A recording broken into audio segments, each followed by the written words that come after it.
Marcus Garvey.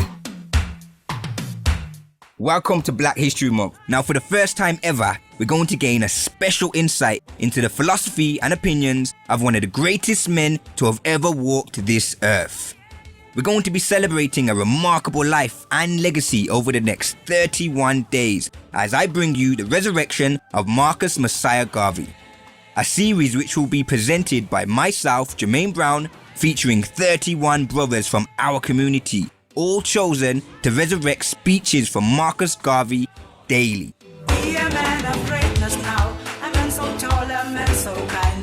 Be a man of wisdom now, a man of mind and man. I just have to give you a gentle reminder that there's 15 shows left to broadcast. So if you've missed anything, and I mean anything, then please be ensured to get a recap. Alright, so before we get into today's speech, I must give you some handy information, food for thought. Marcus Garvey was the founder and organizer of the largest independent black movement in the world, the Universal Negro Improvement Association and the African Communities League. And at the heights of success, the organization had a worldwide membership of over 11 million subscribed members.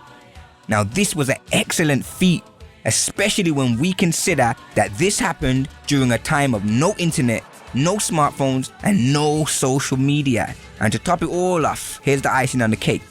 It was in the midst of 2 world wars. Now, I can't even get a following like that on Instagram and Snapchat, you know, and that's supposed to be easy. Easy, yeah? But he dared to travel the world, even to non-English speaking regions, spreading his message of unity, self-love and empowerment. This was during a time it was particularly dangerous for black men and women to even wander outside of their own homes. But these factors did not stop the man and his movement, for he had at his disposal an unmatched confidence. He didn't fear failure. He didn't care about the laughter and the ridicule hurled at him, for he had a fearless passion for the advancement of black people worldwide that fueled his mission.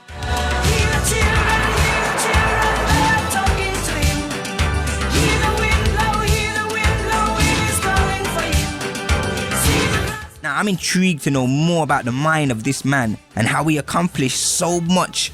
What can I take from him that I can apply to my life today?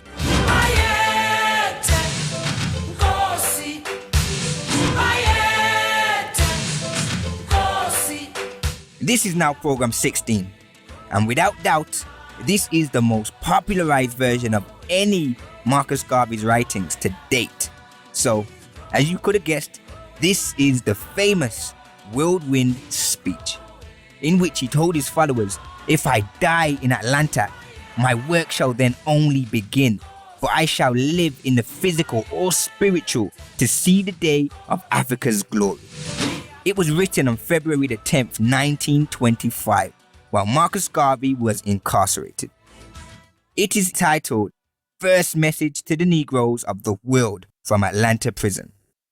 Today's narration is by Nikki Reed, aka Faisha Amlak, from Birmingham, UK. Until the lion learns to speak, the tales of hunting will always favor the hunter.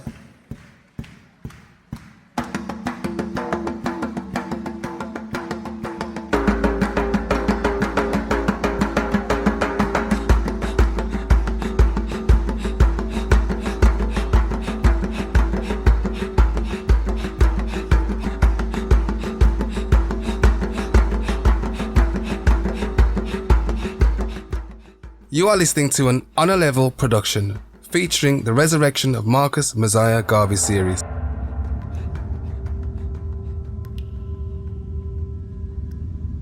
Fellow men of the Negro race, greetings.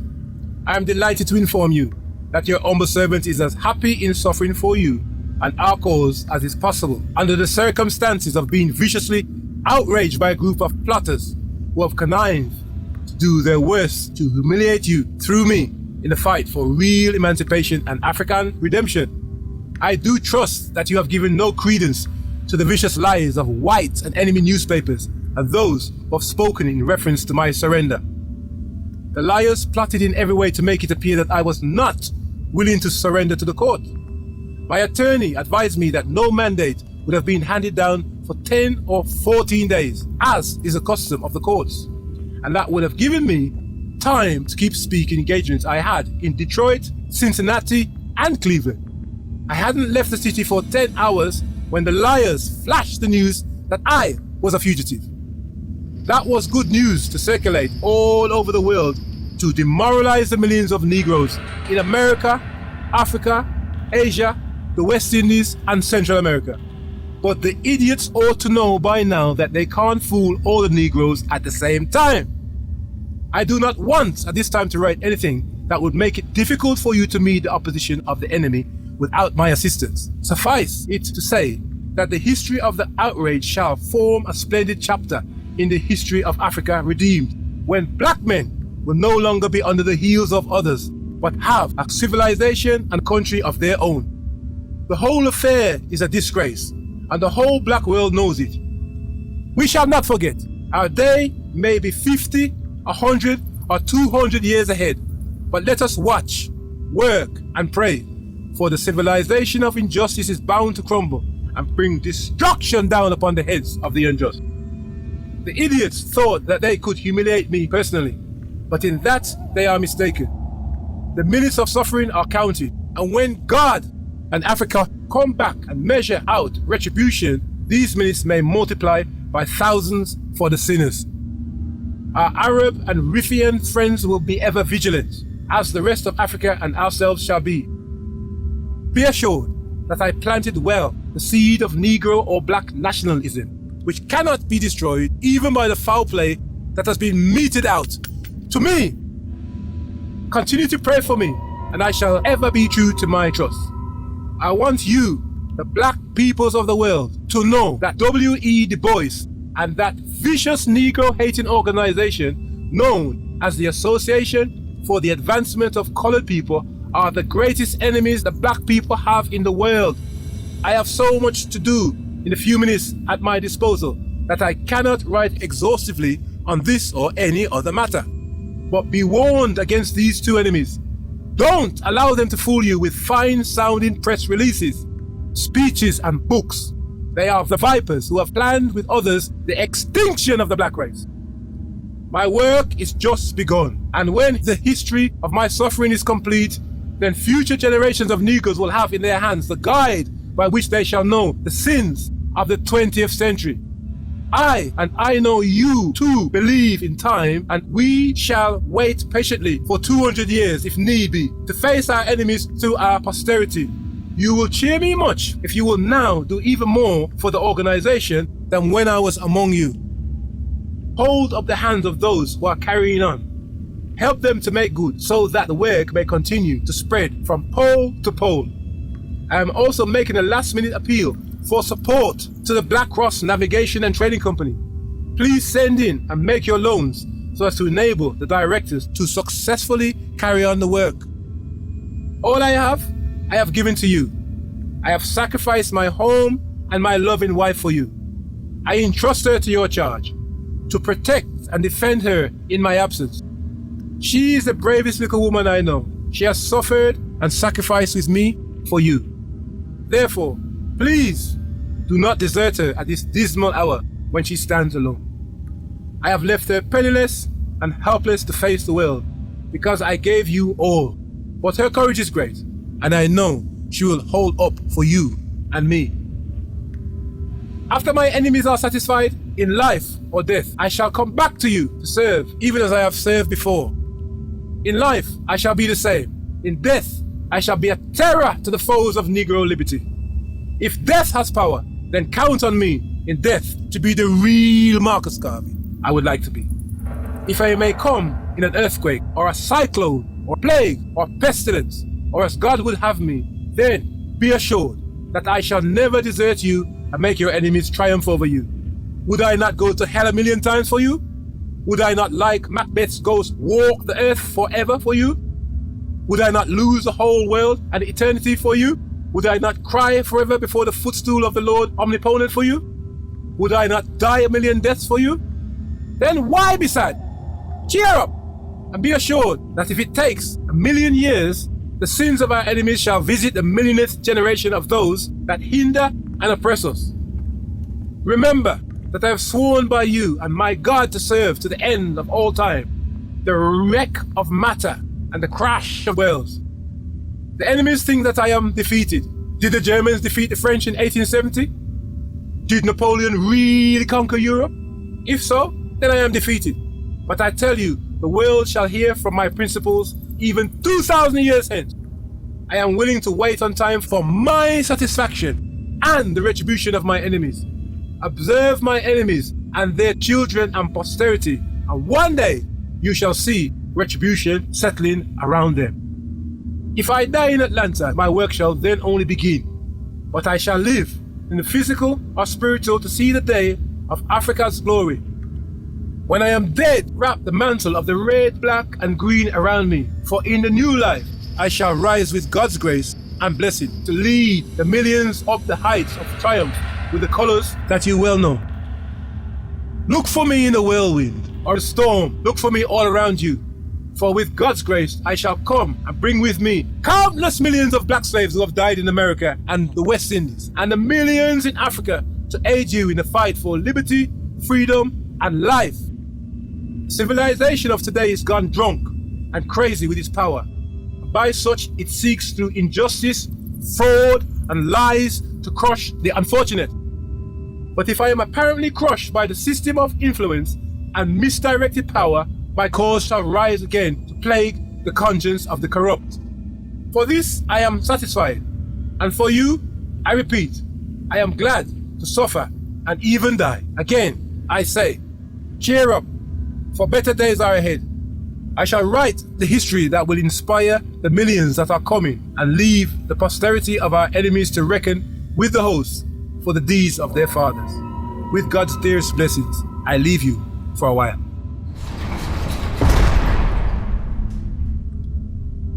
That was an Honor Level production. Until the lion learns to speak, the tales of hunting will be weak. Free all political prisoners. Free all political prisoners. Free all political prisoners. Free all political prisoners. Free all political prisoners. Free all political prisoners. Here we go. Free all political prisoners that are guilty of fighting for the liberation of the oppressed.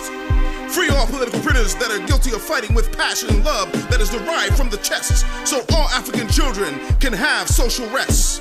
Free all political prisoners whom God has truly blessed. Free all political prisoners that refuse to betray their own people for a Corvette or a famous jet. Free all political prisoners that will continue to abhor the imperialistic pets. I know this statement will make you Uncle Tom's upset. Here we go. Here we go. Free all political prisoners. Free all political prisoners.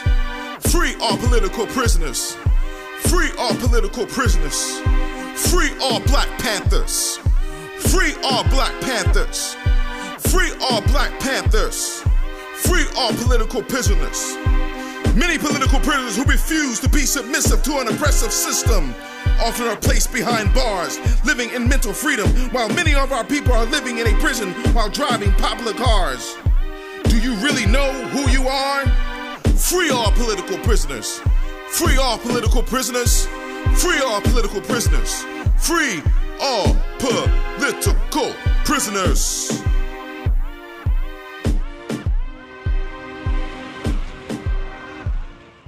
Okay, there we have it. That concludes it. You know, that was the Whirlwind. The first message to the Negroes of the world from Atlanta prison. Originally written February 10th, 1925. Wow. This concludes day 16 of the 31-part series. I'd just like to thank Nikki Reed for today's word sound. But as we're near the halfway mark, I'd just like to remind you that if you've missed any of these speeches, do get in touch. Do find out where you can get them all resurrected again. Let's resurrect the resurrection. Okay, but before we get there, Nikki is an outstanding master drummer and teacher with over 40 years of experience. He's also the founder of the Toledo Drumming Group, who currently teaches African and Caribbean drumming at the LaSalle's Community Methodist Church every Thursday. So if you're from Birmingham, be sure to check him out. But Nicky also is the owner of the famous Faisha Amlock sorrel drink. So as it's winter season, I guess we all need to know Nicky. Nicky says, "The Honourable Marcus Mosiah Garvey has opened my eyes to the wider world from my teenage years to the plight of the African race.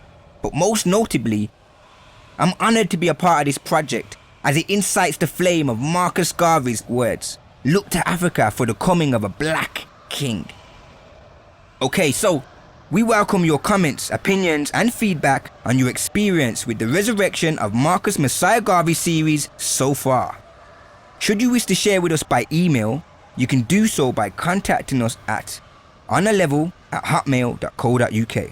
That's on-a-level@hotmail.co.uk. You may write me down in a history with your bitter, twisted lies.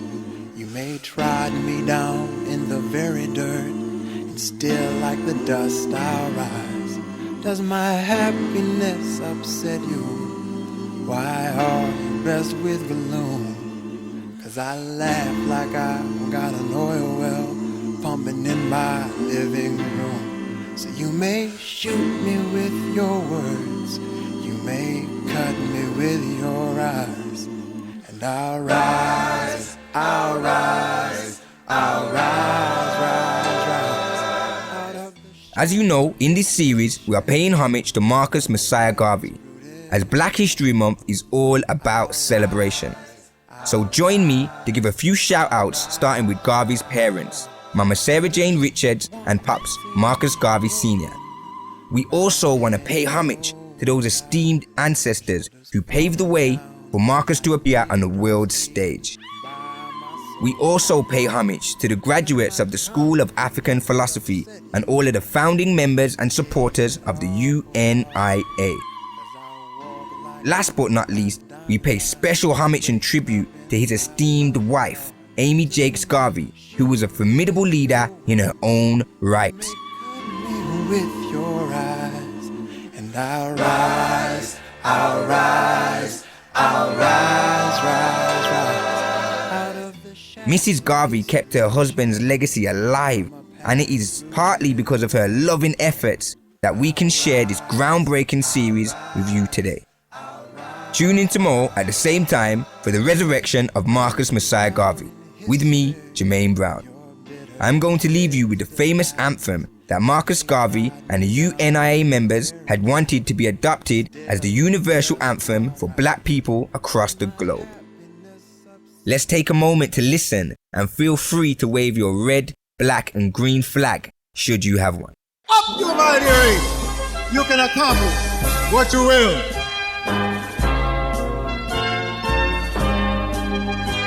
Ethiopia, thou land of our fathers, thou land where the gods love to be. A storm cloud at night suddenly gathers, all armies come rushing to thee. We must in the fight be victorious, when swords are thrust outward to gleam. For us will the victory be glorious, when led by the red, black and green. Advance, advance to victory, let Africa be free. Advance to meet the foe, advance to meet the foe, with the might of the red, the black and the green, with the might of the red, the black and the green.